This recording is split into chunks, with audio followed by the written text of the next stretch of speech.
ہم مولا علی شیر خدا کرم اللہ وجہہ الکریم کی بات کرتے ہیں کہ انہوں نے خیبر کو اٹھا کر پھینک دیا.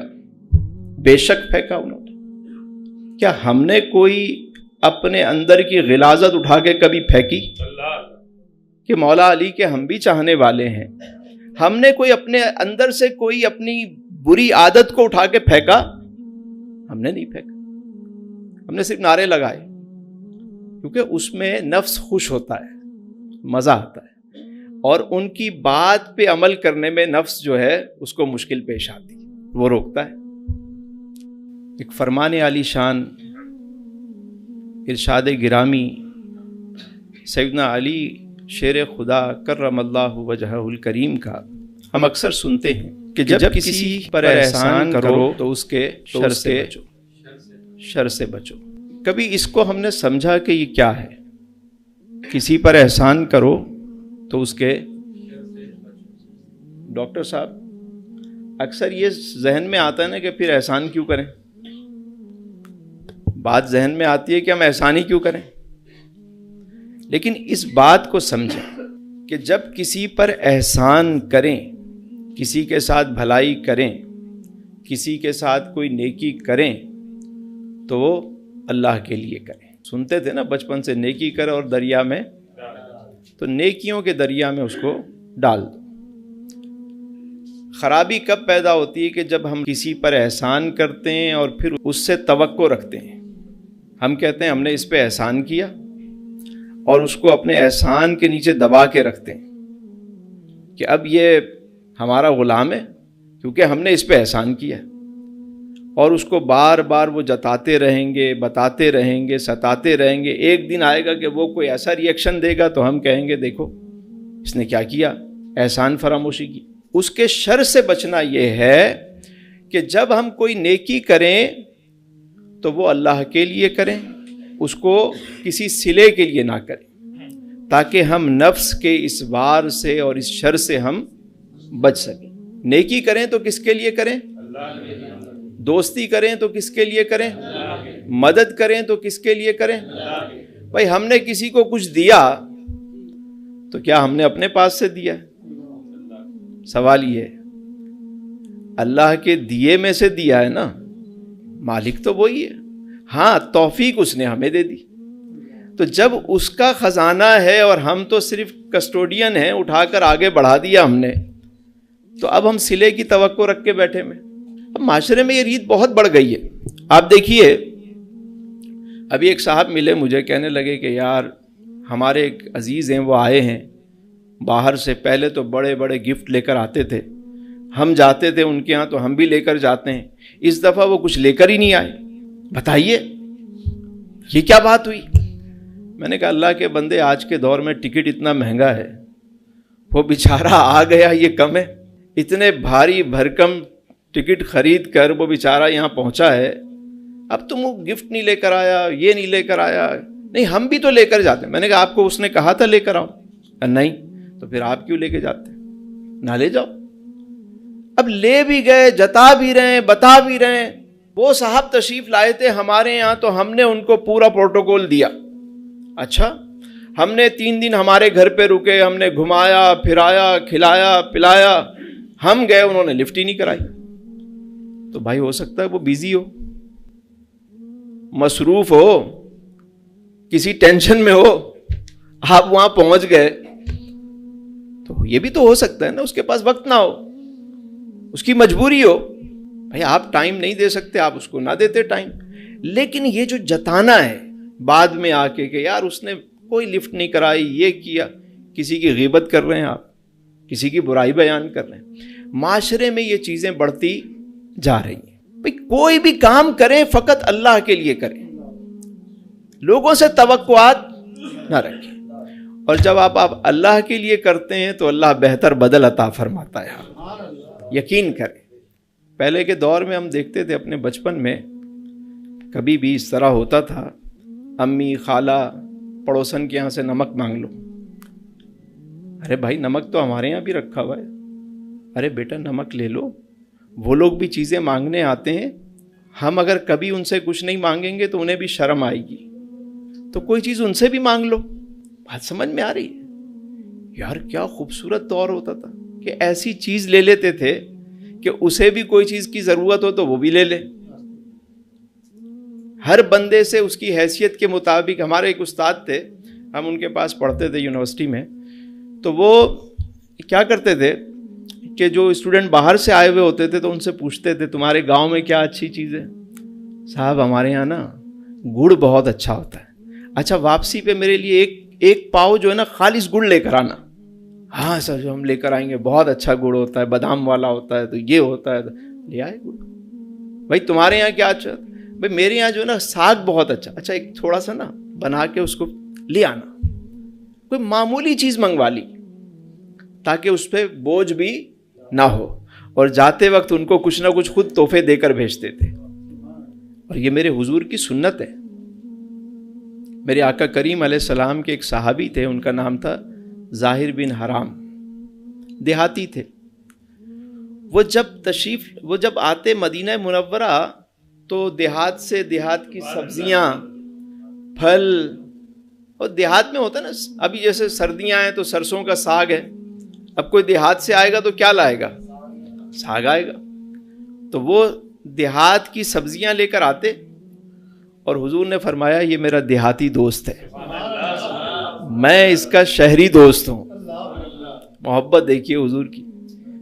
اور حضور بڑے خوش ہوتے جب وہ کوئی دیہات کا تحفہ لے کر آتے, حضور خوش ہوتے. ہم لوگ تو برانڈڈ چیزیں دیکھ کے خوش ہوتے ہیں نا, فون بھی کرتے ہیں کسی کو تو آج کل بھائی وہ نیا والا آ گیا ماڈل موبائل کا, وہ لے کر آنا. یہ پاکستان سے باہر بیچارے جو اوورسیز وہاں پر ہیں, ان کے جو باقی لوگ ہیں یہاں پہ, وہ بیچارے کس حال میں ہوتے ہیں, اور یہاں سے بڑی بڑی ان کو فرمائشیں کی جا رہی ہوتی. شرم بھی نہیں آتی تمہیں؟ پتہ نہیں کتنی گرمی میں وہ وہاں کام کر رہا ہے, اس کو میرے لیے موبائل کا یہ لے کر آنا.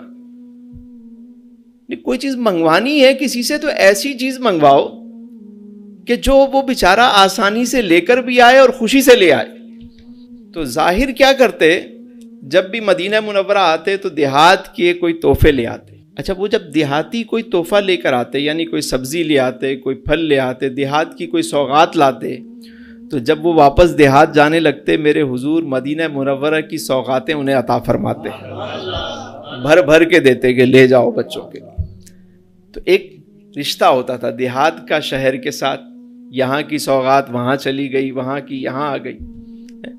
آج کل تو ہم تحفہ دیکھ کے بندہ تولتے ہیں کہ کتنا بڑا گفٹ آیا, اس حساب سے اس کو پروٹوکول دینا ہے. تو بیچارہ دیہاتی آ گیا رشتہ دار اپنے حساب سے, کوئی ارے کیا لے کر آئے, گجک لے کر آیا ہے, یہ تل کے لڈو لے کر آیا ہے. بھائی محبت کو دیکھیں, خلوص کو دیکھیں. آج ہم مال کو دیکھ رہے ہیں سارے. ظاہر آئے مدینہ منورہ تو حضور علیہ السلام کے کاشانہ اقدس پہ جب حاضر ہوئے تو پتہ چلا کہ سرکار دو عالم صلی اللہ علیہ وسلم کہیں تشریف لے گئے, گھر پہ موجود نہیں ہیں. ظاہر نے کچھ جو سوغات لائے تھے وہ گھر پہ دی اور خود بازار چلے گئے. جو باقی سامان لائے تھے وہ بیچنے کے لیے بازار میں جا کر کھڑے ہو گئے. طریقہ یہ ہوتا تھا کہ بازار میں کھڑے ہو کر جو سبزیاں, تازہ پھل, فروٹ لاتے تھے وہ بیچ رہے ہوتے تھے, بولی لگا رہے ہیں, اپنا مال بیچ رہے ہیں. حضور علیہ السلام جب گھر تشریف لائے تو پتہ چلا کہ ظاہر آئے تھے. حضور علیہ الصلوۃ والسلام ان کی تلاش میں چل پڑے. کیا دیکھتے ہیں کہ دوپہر کا وقت ہے اور ظاہر جو ہے وہ صبح کا مطلب دھوپ کا ٹائم ہے, اور وہ کھڑے ہو کر اپنا مال مدینے کے بازار میں بیچ رہے ہیں. اب حضور کی محبت دیکھیے, ظاہر کا منہ اس طرف ہے, سرکار دو عالم صلی اللہ علیہ وسلم پیچھے سے تشریف لائے, اور آ کر میرے آقا کریم علیہ السلام نے محبت سے ان کی آنکھوں پر ہاتھ رکھ دیا. جیسے کسی کو یوں پکڑ لیتے ہیں نا ہمارے یہاں بھی, تو یوں لا کے وہ ہاتھ رکھ دی دستے مبارک. پہلے تو وہ تھوڑا سا ہوئے کہ کون ہے, لیکن جب ید اللہ والے دستے مبارک کو, جب ان کی ہاتھوں کی دستے مبارک کی ٹھنڈک محسوس کی حضرت ظاہر نے, تو فوراً اپنے آپ کو ڈھیلا کر دیا، اور صرف ڈھیلا نہیں کیا اپنے آپ کو چھوڑ دیا، بلکہ اپنے آپ کو مسلنے لگے۔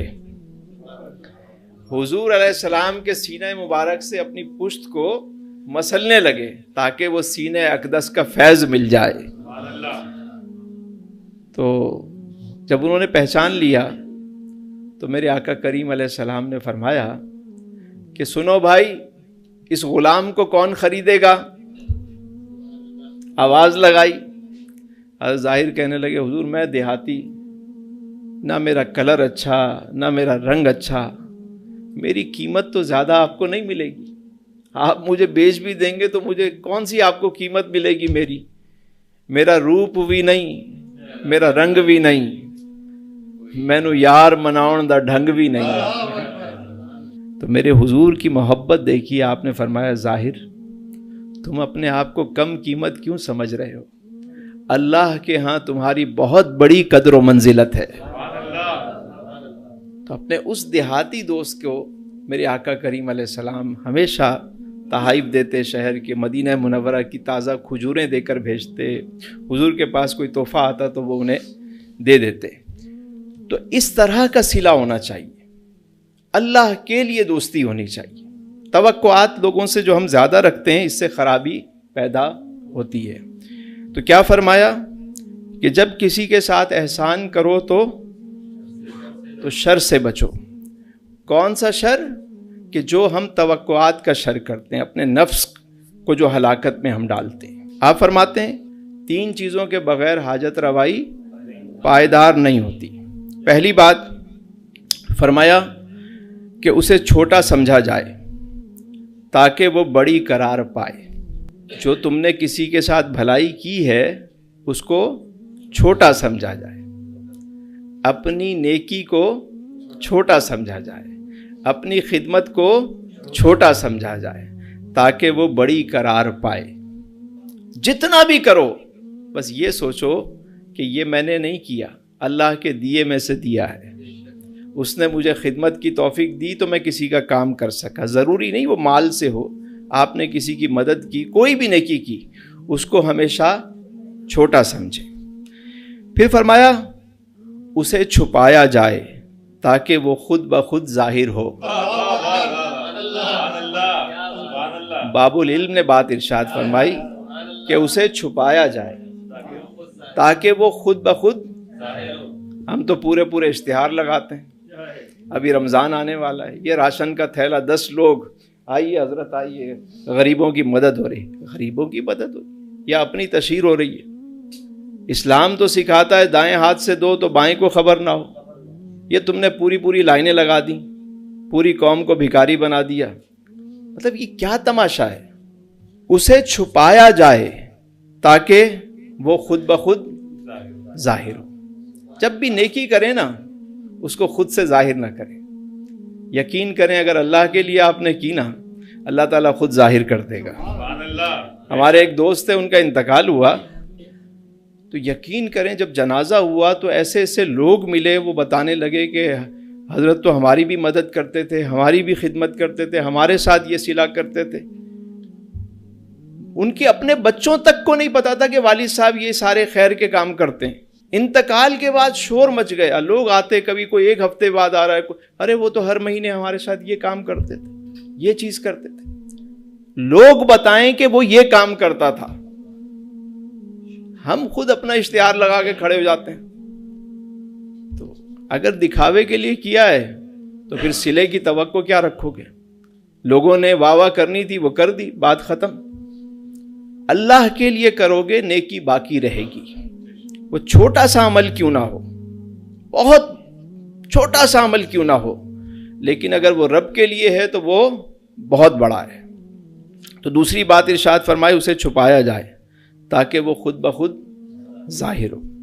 پھر فرمایا اس میں جلدی کی جائے تاکہ وہ خوشگوار ہو۔ وہ نیکی جلدی کی جائے تاکہ وہ خوشگوار ہو۔ اگر کوئی کام کرنا ہی ہے تو جلدی کر دیں، دیر نہ کریں، انتظار نہ کرایا کریں، اور اگر نہیں ہو سکتا تو صاف منع کر دیں،